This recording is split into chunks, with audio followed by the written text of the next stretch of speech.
বালুরঘাটে ক্রীড়া সংস্কৃতি ঐতিহ্যের অন্যতম পুরোধা নেতাজি স্পোর্টিং ক্লাব তাদের গৌরবময় ৭৫ বছর উদযাপন উপলক্ষে বর্ষব্যাপী কর্মসূচির অংশ হিসেবে ৮ই মার্চ রবিবার আন্তর্জাতিক নারী দিবসকে স্মরণীয় করে রাখতে একাধিক বিশেষ অনুষ্ঠানের আয়োজন করে। ক্লাবের মহিলা গ্রুপের উদ্যোগে দীপালি নগর মাঠ থেকে শুরু হওয়া এক বর্ণাঢ্য শোভাযাত্রা সারা বালুরঘাট শহর পরিক্রমা করে।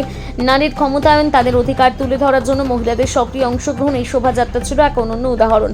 বিকেল ৩টে থেকে দীপালি নগর ময়দানে ক্লাবের পক্ষ থেকে মহিলাদের স্বনির্ভর করার উদ্দেশ্যে একটা বিশেষ মেলার আয়োজন করা হবে। এই মেলায় মহিলারা তাদের দক্ষতা, সৃজনশীলতার প্রদর্শনী করবে, যা তাদের আত্মনির্ভরশীলতার পথে এগিয়ে যাওয়ার প্রেরণা যোগাবে।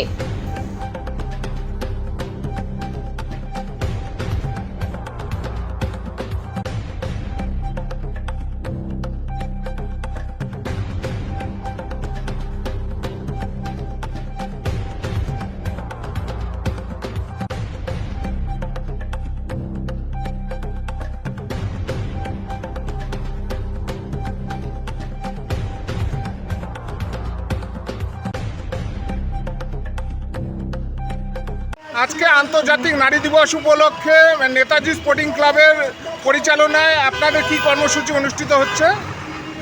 আমাদের আজকে এই সকালবেলা একটা বর্ণাঢ্য শোভাযাত্রা দিয়ে আমাদের শুরু হয়েছে নেতাজি স্পোর্টিং ক্লাবের এই ৭৫ বছরের উদযাপনের মধ্যে এটিও একটি অংশ। তো আজকে নারী দিবস হিসাবে এই সকালবেলা একটা বর্ণাঢ্য শোভাযাত্রা শুরু হয়েছে। তারপরে দুপুর ৩টে থেকে আমাদের ওখানে যারা স্বনির্ভরশীল হতে চাইছে তাদের দিয়ে একটা ছোটো মোটো স্টল করে একটা মেলার আয়োজন করা হয়েছে ওখানে। আর ৩জন ব্যতিক্রমী পেশার সাথে যুক্ত এইরকম ৩জন মহিলাকে একক সম্মাননা দেওয়া হবে। এই বিষয়ে আপনি সমাজকে কি বার্তা দিতে চাইছেন? সমাজকে এটাই বার্তা যে নারীরা কোথাও কোনো স্থলে পিছিয়ে নেই। নারীরা সব জায়গায় সব গর্বে তাদের নিজের সব মহিমায় তারা সমস্ত প্রফেশনে ভীষণভাবে সাফল্য অর্জন করে চলছে। সে যে কোনো প্রফেশন হোক, ডাক্তার হোক, ইঞ্জিনিয়ার হোক, খেলাধুলা হোক বা সমাজসেবী হোক, সাহিত্যিক হোক, যে কোনো পেশায় নারীরা একদম সফল।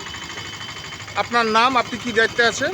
আমি মৌসুমী বিশ্বাস, আমি নেতাজি স্পোর্টিং ক্লাবের একজন সদস্য, মহিলা গ্রুপের সদস্য।